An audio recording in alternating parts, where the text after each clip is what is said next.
When you are for that day, so Michia Christo mu. OB4GH TV, and I will share. And that's why that's from Quera did the Ache. Ye be sia dear, now face yatre adie. Abribiana Miss Rebusia for near the form of share say, or Daruma, Uti and Kanda won't say, a copy up one phone as well, no subscribe it. Now face wabo modern like now I share amaye. Says and that's only die dikaya will share so I may patch any dim no book also. But modern say Adomane or Hono, Obekele Adomane so amaye. Now Bribia beba online biano, Ubinya chefa with Jumedium. Nyamishrao, Bidiane Ketis Papa, Nananko Deska for him the first. Me pachopi, me try me husima bako penaba near their sempano abro. Nyamishrao. The Chumasi Anqua, because school, Godways International School, Pacho, Samuko School, Musham knows Mas Namoka Mohan sanitizer and Comedamasi. Obviously, Nyamishra se when you came home, Mama. And there, as you had the Kakaye Bisiano, Nina say a topic I treating. Or say, don't do anything half heartedly. Whatever you do it like you really mean it. Don't do anything half heartedly. Whatever you do it really mean it. Yes. Se me kan we ya me bone tofa enye bibi biara wa braboma wo ya sebi ese wo ye na afafa achewachewo na mu mfiri wakoma mu nyina na ye ade no mani nwie epeye se me kan we ya samre amene wo kasei odofo bi atinye bue adwuma enyo pepa afa workers abem worker na wa ba adwuma no mu eche se adwuma no nye ne papa dia se bi nye ne maame dia ti adwuma na wo ye no ye ne biara or ye adwuma na afafa all because the end of the day no you betu aneka ti se adwuma ni begu anye ho na wo hwe empo no panyini bi akaseti ya no nti ono na adwene nyina ne se former akaseti ya mi adwuma no be ni biara CEO ba na manager ba former ne ye be attack no odofo ene me ka asem ya hye wunkran bibi biara hye wonsa wo ye bia no ade bi eda wani bia nyankopon de ahye wonsa bia sa wo ye na fafa asotwen wo homa minjambe na membra nyamefie yenhwe Christopher aye wo nyamefie instrumentalist yenhwe church workers yenhwe nipadoma egu nyamefie aye ye adwuma ma nyame asafo obu onu ma adwuma wo ye nyina ne se da bi ukoka asafo be ka se de wo ye no ya ama Christo wo ya ama agenkwa no nti aketua bia anye dai enim ene sa na te de ameye na fafa o prapra nyamefie ye be sha sorry ase bia nonson 7 o'clock na church starting ampa wo pepa nti memenda wo ko hokosiesie honom seni akosia da no pa ye benya clean place etimi asum nyankopon seni ye ka se nyame so mpa na honi die so ye den eka ho na so nam se wunya akatua bia mfiri mu nti no wo ko ye wapra ampa wa ye nyame aso ade ne nkonya na esi wona wa ampepa so na oni adof me bisa wo de twen hwan enam se won hyede nya akatua bia mfiri mu nti ade bia wo ye no wo se wo ye na afafa de wo betimi aye na wa ye no instrumentalist drama wa kotena drums ho bebo onimpa se drum no volume nati o so betena ho abo drums ne saa amana saa te mo eye sofo asede ye wo se sofo behwe na okoto na nsu bia nka wuti asoro mpanimfo na sofo na so se drums na ate no sofo me pamcho ye mpani en replace na nso so si nya wadwuma wo de ane so betena se anu aye de wabo na bra ho team fifire boy ni nyina no tujiri sa so nyame ani e wa bra wo nim se drums no ate keyboard is better na keyboard ho more than safa keyboard no so ahwe futuro also all because they will see sorry them on one paper ho sa so na kitesi afefe kama ampa wa hye lace fufuo efe wa hye high heel beige na so wa ba sorry or better se no than safa akonya ne so ahwe I said your pra ha no pepa akonya ne so you ni adofo yenhwe bibi yo ade bia wo ye no wa abrabom no mesro se firi wakoma mu nyina na ye enye no afafa na so twen da homa na nti wo so pra wie ye no seni American be jump instrumentalist so no wo so pra wie ye na wan pepa akonya ne so no iti bisa ho se wo de twen hwan ene masimti awa mede ma wo ani o bibi bia wo ye bia firi wakoma mu na ye na mu menye na chewachewo na mu menye no afafa me patcho na me ka wo say wo hwe OB4GH TV abribi abeti enka no abomode no subscribe wa like no wa share so amaye adoma na dafa ho no me patcho pi unsani fa so ho no click adoma ne so maye wate ne yede information bia beto wa wonsa be ka wo chefa ma mentwe wa adwene mi nsi bibi so yemra ya ware mu yeso oba wonim se won cha ware ase no ona otuba ncha wonye dai wondua oba ware no nya time na ye mpratwe no se bi na be ma ne bi o ma osika bi emu odu na so be dane ya ware ewie no afi de wo expect no won hyeda on san hyeda nka ne nsa nti ye o se bi a be ma ne yesisifo enema bi ana wo expect free oba no ye mpratwe no otimi ye ma wo ebi ebe ya ware ewie no oba no so hia wo support bi eno so nko ne sa nti obi ate ada obi akoma no wache mu mienu senia medi kaka ne nan no ba akusia na ba akusia nti sebi ayese kejeti aware da bi e ware no hwa so ne be kwa akogya no ti ade a wo ye ni nyina wo mfa wakoma enwura mu nti wo hwe se bibisi se pe rabasa na di mirika na ye de woko senia wakoma enye wo ya enepo de terms abebre eda o ma no omoka omse na de ye ndo bi mu yemfa yakoma nyina enwura mu nya ade bi mu anye saa se koba se tija wakoma bede ebeti nti o de fa na de ba na mi bisa wo senti sei na wo de awura ware mu ante ye wo dokan minu aba ma minu aba wo hwe me me ma me papa me so na me wofa mi bisa se sei na wo de awura relationship mu a nti eye wo dokan maintenance government workers yenya ya abadwuma titiri ahompo de na nya asai ekere se aban ne government no anase president no tene baby empanimfo a government ne so de nyuma bi ahyehye o monsa so te on baby bi ate no office and also show office na wo so ye wadwuma obetrase no bi loto paper mu the same po de bet na wo so ne ofa afon ni se ya bet nko an ye twa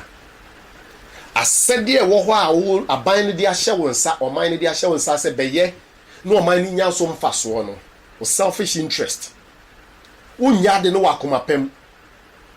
nti wo fa wo phone no wako Google ana wako YouTube ana se wako Instagram de ekeka ho wo de yenka social media ni nyina na wonam so na wo hwe ye wo pe se my bet so awu twa na ba bi to sini eye nipa ba ko pe bi selfish interest nti nipa ba ko bi adwuma a wa anye nti nipa ba ko bi pese mi nkum nyanti na affect nipa ahodo bebre odofo bibia wo ye firi wakoma mu na ye o ye je wudi nti ne ye de ahye wonsa ye se ye pa ye behunu nti ne ye kyekere boa na aban no wo mugidie na o man no so wo mugidie eno nti ne ye de sa adwuma die ne hye wonsa ebia de me kan nya wo de nti ampa ha bia wo be wo so ana wo be kate no enkate no netie de to aso a eba wadwene akọ akiri na wawunu se bibia wo be ye bia no wo be gusu aba ana wo be twa so aba daachi aba wo gu ni ne wo be twa so aba daachi onua be ma mesrel say mensem a meken ebi eja wa be ka de sene de meken for the positive side of my thoughts never ye adwuma nembo o my Ghana emu afoforo nemu a enchirima etimita kan se mi se ye nyina ye ho aduru ye tu ye ho fu ye sua de ne ya kyera de memra o kyerɛkyerɛ ni so o kyerɛkyerɛ ni pa nya minhira wate adesua na wakosua ni nyina no eye no korɛ onsa no adwuma a wo so nimdi a wakɔpɛ a wo de be ye adwuma didi ho no na mebisa se firi wopim mebisa wo se wo de eye opepa because enya asofo nko na nya mefrɛ wo mo o kyerɛkyerɛ ni wo so so adwuma no eye wo frɛ eye wo frɛ menim sɛ wo gitum sɛ eye wo frɛ na say your friend ya mimisa ye ho ye bisa ye ho se mrebe na wo de ko school mu enkwara na omu gu na ase na wo fodo omu nyina abehye omu nsa ne wo mu gidie enu nti na so many years wo de ko training college wie ye certificate ahodo ekita wo abani nya omu gidie se wo se me de ko hye school we mu na enkwara no benya ntetie mfiri wo nsem na omu benya ntetie ni free wo nsem wie a omu so de abo omu bra na abo ama oman no so akonkan na mebisa wo bisisu biem setambe na de school mu se na oni nkwara no asetena mu tie wo school mu se na wo se kire wa de fa school time na so na wapon no wako enem po de samba jima no asi ya minim sa kyerɛkyerɛfo bebree mpo yɛ business ebi tontoma to waba school mu no na wabo abra wo be kyerɛ de no ampa oba no obesan wie miemu sɛ waba no ate asim ɔde ne ntoma ne ko free owia no afre ni nua bi abisa me pa cho mistress call headmaster call ya pon pabam o mesan krampo sɛ oba school mu abepon efiri sɛ hwan na check hwan ɛno na ɔdefo bi asɛm a wɔka wɔ who watches the watchman yɛhwɛ Galatians chapter 6 verse 7 ɔsɛ onua de nipa de wudua na no ana ɔyɛ den betwa na sɛ de wudua no ana wobetwa de akai hunu sɛ de bia woyɛ bia no bibi da wanimu a wobetwa so ka ɛsɛ woyɛ papa woyɛ fa woyɛ bɔne so ayɛ den woyɛ fa na woyɛ papa so anka wanim teye bibi bia woyɛ bia no hwɛ ni yie wowe wɔ nsa no na wo hwɛ wo de enum yi ɔdɔfo me no adwuma bi nta adwuma bi me ni ase me bebu aten ye yi ho aten ni aye ye ho aduru wudi for me so me di for ɔman Ghana ye ne aye aba adwuma titiriw ɛhɔ de ana no kwasɛm ni ahomete na na awerɛho ɛkyɛ sɛ ye ɔman ne dia ye ne aye sika saa de ye nsasi ye boye ka ɛyɛ ye ne aye sika obi a timi de nsa bomu dibi aban adwuma bi aye ye ne aye adwuma nti obi a timi ye de wɔpɛ yɛhwɛ individual workers and individual business any aban adwuma afei ye me family schools mu mposo so nhwɛ ade aban government schools any individual schools ɛyɛ private ones no yɛhwɛ de ana developing them private school ɛyɛ wɔ no ani school no wa man me ebe yi wadi ɛyɛ no kura so 7 was a teacher ne report ya 7 yɛhwɛ sɛ wa ba abesan ye be yi wadi na government schools so ɔkyerɛkyerɛ ni wuduru hɔ time bɛyi nti wadwene nkwadaa nketewa no so ho maame papa ɛsɛ nkwadaa ne daakye ne kita wo their destiny is in your hands wadwene no ho there be o oni adɔfo mesrɛw kɔwachi ne sa bra bi mu ate bɔ continue kɔwachi ne sa bra bi mu adeɛ bi a woyɛ wɔ abrabom bi afiri wakoma mu na yɛ na ketewa pa bi wɔ hɔ ma wo ebi enne no wantwa so aba dachu betwa so aba na abatwa na ye mienu anye papa ebe den eye bone na bone ne papa ne mu de he na ye o chefa ye fa papa no wate wo hwe OB4JTV media ne ketis papa na nankwada nkoda ska for he the first se etena sise ne esua de ne e kira adwene a ye ni o se ebebo obi achi ye nye politics ye nye bibia ye ye ho aduro e kopem se o man ne benya ne ntoma pa afafra na wo be ye wasede na mesuma ye masede enu ntina ye wo enwuma ye to se mo man no hia Ghana man ye wala wodi o mo man no hia men ka se wo mfa ho na se wo mfa ho na mesuma mfa ho a ebe wie ye sen ade bia wo ye bia ne ye fira komamu ne nya akatiapa nyame nhira wo se wo hwe dwumadie yi senya meka no wanyo man no ho do ana ye do manager pade bia hye wo nsa no wamfiri wo pem anye na wo ye ne biara asotwe da ho man Mr. Minister wo hwe me Mr. MP wo so hwe me Mr. President ono so hwe me Assemblyman wo hwe me MCC yo se DCE ene de keka ho nyina all the positions aban nwuma ye fo nyina menim se mutie wa hyede ene sen ena wa sede so ene sen e de na wo ya abo oman no the pachopi oni adofo yenye ye ho aduro Ghana man ye me no mienu ye dia na ya hwe ye so oman no yenkum enu ntina se sabio dodo na adwene ne se agye se ye tu kwan ansana ye sakin ye yedie enti ye man ya yetim si ye be ye yie no eye dodo na enna kakra o be struggle ansana watimi ayeye na eso so no eye me no mienu nyina ye mfom so bi ayaye ne baabi nti enu ntina ye se mental slavery no e kire se nipadua no mu de yenim se ye wo fa ahodie na so se bi adwene no mu ne de ye da so de ka adwene ne da so bre it is yes adwene ni so a honam dua no so ye den e bre bi di nyankopon di srew oni adofo a wo hwe me e ma asem a me kan ye nhye wo bufu e ye ho aduro ne e be ye for mine si wa beti wo fa mu di also betimi aye ne yebo Ghana man enye bibia afa firi wakoma mu ye ni nyina fully na wo chefa wo so wo no Awurade be ma wo nsa aka na me kai wo say maboafo mo boa me adi dwumadie ebre wo OB4GH TV me kai wo sabri bia be kodwa so bia hwehwe Fever product ekira kwan me ka say Fever product a me pacho omode niema hodo bia badwa so a efe efie siesie semina ye di siniema eye powder ye di washing powder ye di siniema me pacho kodwa so aka say wo hwe Fever shower gel eye Fever herbal shower gel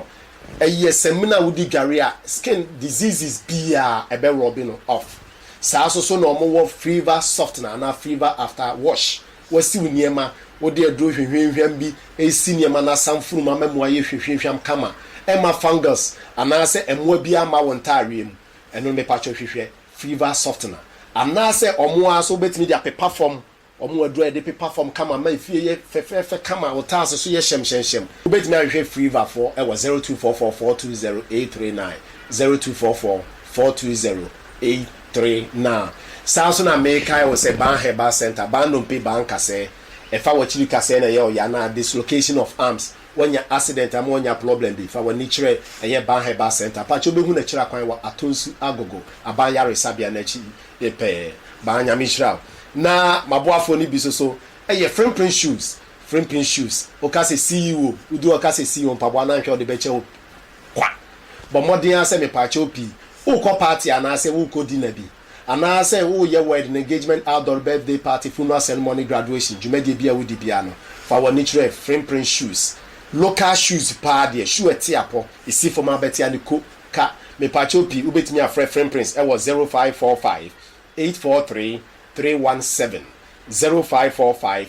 843 317 frame print shoes me pacho pi hwehwe no Kumasi Adwase e ho na nsa beka nya mishra binim se emrese mu no ye be se hia pi ye di asempa na bro edina ye Curtis Papa na nankwada nkodeska for him the first but modern asempa cha bibia obehwe OB4GH TV amaye ma me fa kwanya so enda me team no ase the legend himself Legend Media eye OB4 CEO na ankasa ne jan camera chichinchin bibia ma me ame sofro Pastor Lezis ono so na ye lighting ema me osofo nyamishra na afi so nyanka nyina eja ono so eni mi PM nyamishira nyanka eja na miamia Ebenezer ono so eye PM eka ye ho wa hanom nyamishira mabusuafo emresem ye behia medase